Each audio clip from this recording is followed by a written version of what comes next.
every round of every map. They are going to keep pressing them. Oh, aggression pays off. Yes, yeah. There's a couple teams, like I think Mates are also in that bracket, that they had so much success off of it that now you have to prove you have that extra layer. And there's at least a return. Bringing it back to a 4v4. Houdini unable to disappear anymore, but they have been able to take down one on the other side. The firefights continue. Echo looking to try and re-aggress back into that corner. Instead, though, it's Izzy to find one, leaving Loiter alone. It's only going to make it that little bit tougher.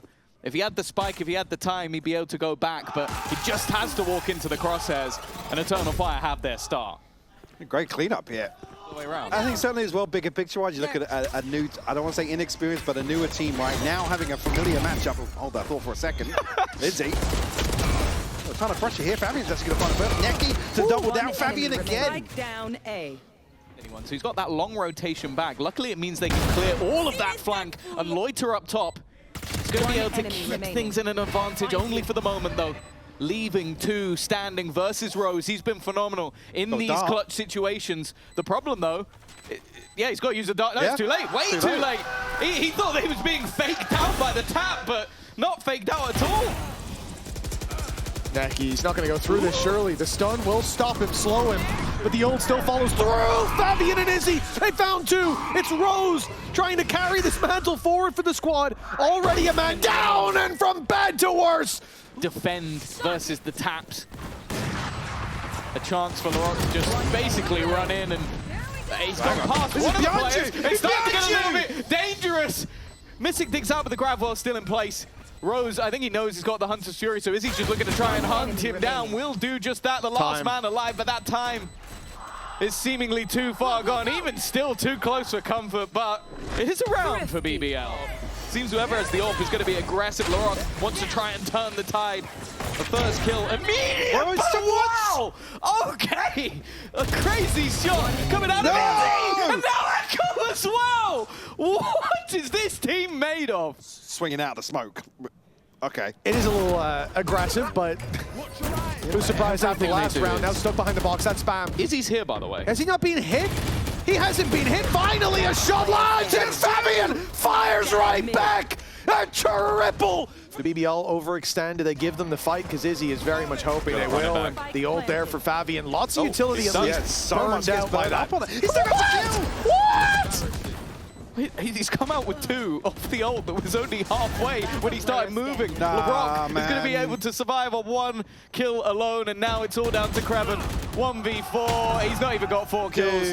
BBL came in confident in this matchup, confident in this map, and I'm seeing no reason for that confidence to exist. Nice stuff from Kraven to find one, but they're still behind. They need a big play, and Lloyd is going to try to be that playmaker. He's found himself a double, and now they're right back in the game. That should have been expected by BBL, seeing he's one away, passive positions, and Kraven just about gets away with that one. But he's kind of confined. I like this though. Re-aggression, but I've gone past Izzy. We've seen that one before. He's been able to dodge and dive past the squad, and he continues his push. He had to take his gun out of his back pocket, and somehow still hits the shot. Lovers Rock's nightmare continues. Now Loiter has to clutch. That might have just been his moment. He was given opportunities. Izzy is going just like that. And beautifully done. An oversight from BBL. The C's Molly! He's done it again! Fabian! Phoenix Mollies we've had in the game. It has to be this round. It has to be. Another. Now he's stunned. Now he's got to be dead to rights. Surely. Up close. Oh my God! He comes out of it smelling of roses. It's only one left. The Garden's about to eat them all. The spike down. They're going to be guarding every position. Of course, Fabian's pushing. Of course, he's going to push him. Why wouldn't he? 21 and 11. An incredible performance from Eternal Fire. With a lot of distraction on ramp, on site, they're drawing the defender's eyes, and that's opening the door for Audaz. It looks like his team are doing okay and holding the line for now. Audas strikes, Kraven falls, and now they have to speed up on that defense, cover that ground, and get onto the spike, which is wide open, planted for heaven. It gives an opportunity, but they're just sticking the defusal. And I think they've got it as well. It looked like that was a done deal. I was about to say I thought I was finally going to see a successful post-pop. In terms of the fragging department, Blast Pack buys Fabian at least a moment, and unfortunately he's going to be caught on the way out. Now that Showstopper fired in and found on Audas. A good attempt. And then the last time we saw this map play was very good on the attack by their opponents, but thus far hasn't been the case. Early trades, early aggression once again, but this time Echo does strike, and a missed shot from Lover's Rock gives him a double. That's the Echo we know and love. Look at where the spike is, but it's a really smart rotation by Kraven. Timing. Oh, he needs his rifle out, and he's caught! Neki!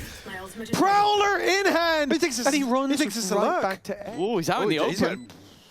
Did he get spotted? I don't think he has any idea of where his opponent currently is. Timing's going to be everything. He looks away, but he got him! Doesn't fully cover that back. Sight, good spray by Fabian. He's found the first, and now the judge looking to invade as Rose gets one up top, but everybody's falling. The piece is returned. Viper ult as well, and a shot from LaRock inside it. Almost brought them back into favor. He is fully sending it. Caught off for the rest of his teammates, and the trades will come slowly, if at all. Kraven doubles up.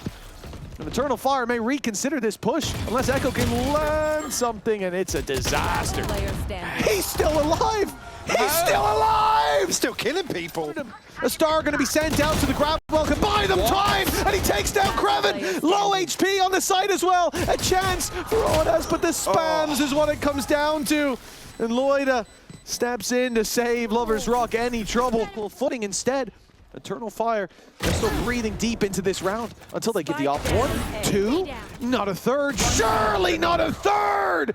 They fight him 1 by 1. Finally the rocket sent in, but it doesn't take him down. Keep this one going, a pacey hit, but are they going to check? No, they're not. This is not the man you want to leave on his own with plenty of space to play with, even delaying them a little more. Neki is not long for this world. And Echo. Again, I think we just end the game there. But for BBL, this has been a path of recovery for them. A phenomenal round from LaRock to close out that one. And now, yes, we saw this on the last map. Neki isolated in a number of rounds. Good luck, but he Neki. always makes them pay for the space they're taking. Can LaRock apply that same price to the defense? No, he can't. The advantage is there in the retake, but I have a feeling Neki's got a bit more of a fight left in him. With one already down, it's 3 for the man who was all alone. Nothing but classics, unless my eyes deceive me, and this should be a fairly easy conversion. Return. Fairly easy indeed. But he thinks it's a fake, he thinks it's a fake, and now gets it all the way to half. He's going to take goes back on the angle! There was no way that Neki should have come out of that alive, but just the bait. Oh my, already a manic start, and then the showstopper, and the paranoia solid. Even still, Audas gets one, but surely the rest of the team are too far out this round. Maybe not. Neki's going to go running in. He's trying to get ahead of it. The shot's not connecting. Kills one. For Neki, and even has to seize. Looks to use the nightfall. Doesn't even realize he caught a player. And there's still one on this corner, another for Neki, leaves it all onto the man with a judge, and he's still going for it. But the defuse is underway. He needs to move, he needs to run, and he's not in the right position at all. Neki's gonna win it alone.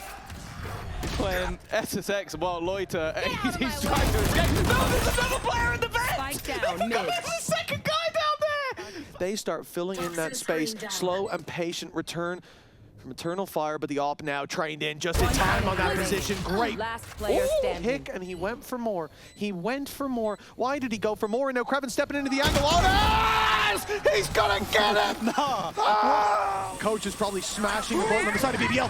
Echo's done it again. They bypassed the utility. This keeps happening. They've got BBL think the space is free. Now as they turn back towards the vents, they have no idea who's waiting for them. Echo lands the double. Always beaten, and now it matters most, and they're crumbling. He doesn't die. That didn't kill him. In goes the nade. That surely will finish him off, but no, he's still alive. Is he still got the off? And he ends up taking one down for it. Another for Izzy. A dead man walking, and they sent BBL to the grave.